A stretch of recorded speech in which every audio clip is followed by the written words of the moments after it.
We have a major New York Knicks injury update as it has just been revealed that another Knick is now going to be missing an extended period of time, which could be the rest of the season due to an injury. And this will certainly have an impact on what Leon Rose decides to do tomorrow when the Knicks can add a 15th man to the roster, as they have just lost another big man. As yes, guys, I'm not sure if you saw the news, but it has recently been revealed that in a heartbreaker, Ariel Hukporti's season has just been ended.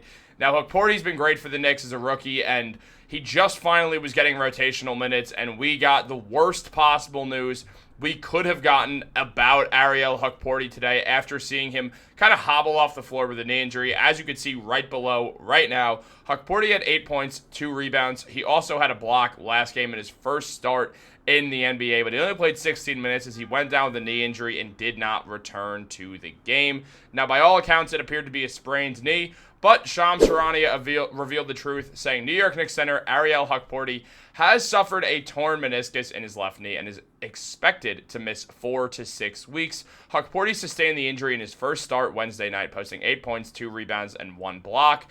And Hukporti, the fact that he goes down with this injury makes you think one thing. All right, well, clearly he's not going to play because 4 to 6 weeks from now is the NBA playoffs, or the beginning of the NBA playoffs and the end of the regular season.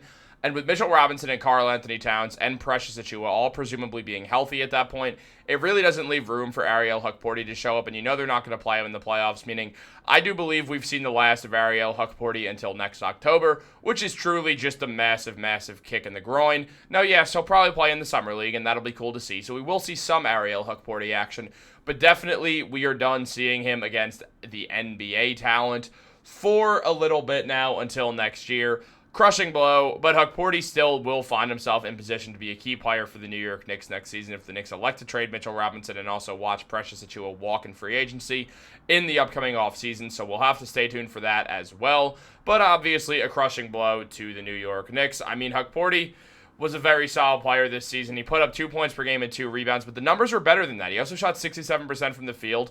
And look, the truth is, he just never really got a chance because he was missing so much time.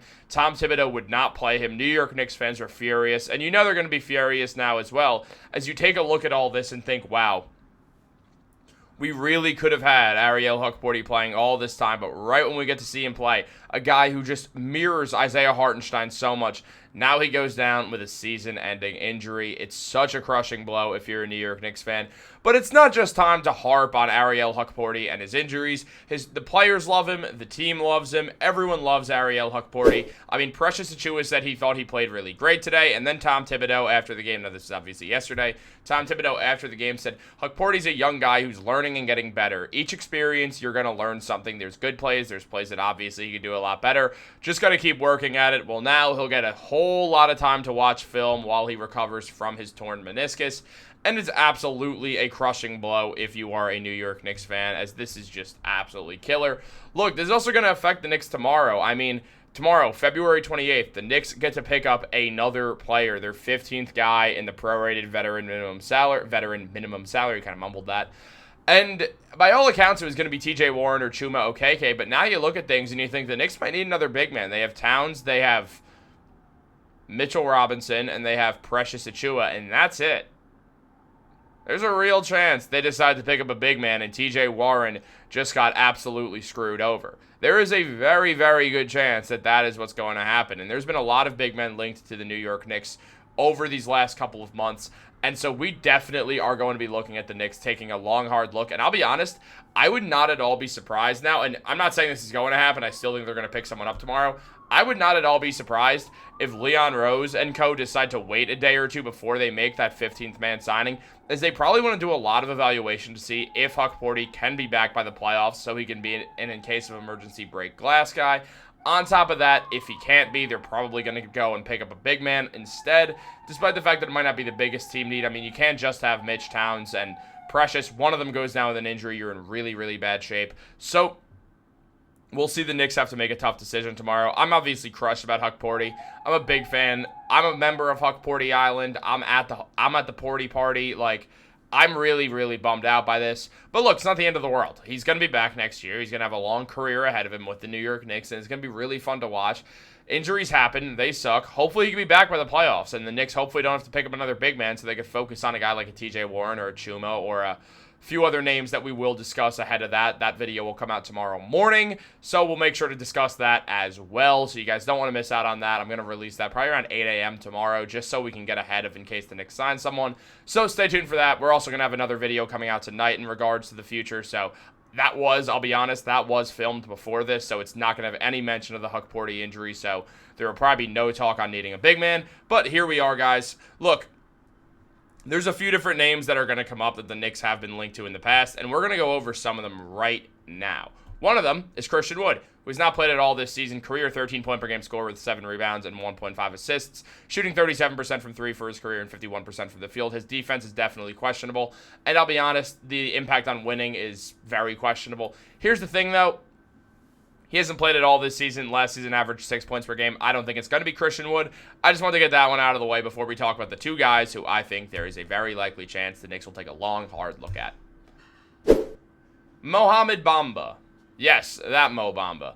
He put up 4.6 points per game and 4.3 rebounds and could definitely be a third-string center for the New York Knicks who could play some good minutes while Mitchell Robinson still ramps up. He's a New York native, so there might be some motivation to be good there. I mean, he's a good shot blocker, can theoretically hit threes. He's a good mid-range shooter. The field goal percentage is not that good for a center at 46%, and 30% from three is nothing special as well. I mean, also 30% on corner threes. There's not really a lot going for it. And the fact that he shoots 30% from three and nearly half his shots are threes is definitely concerning.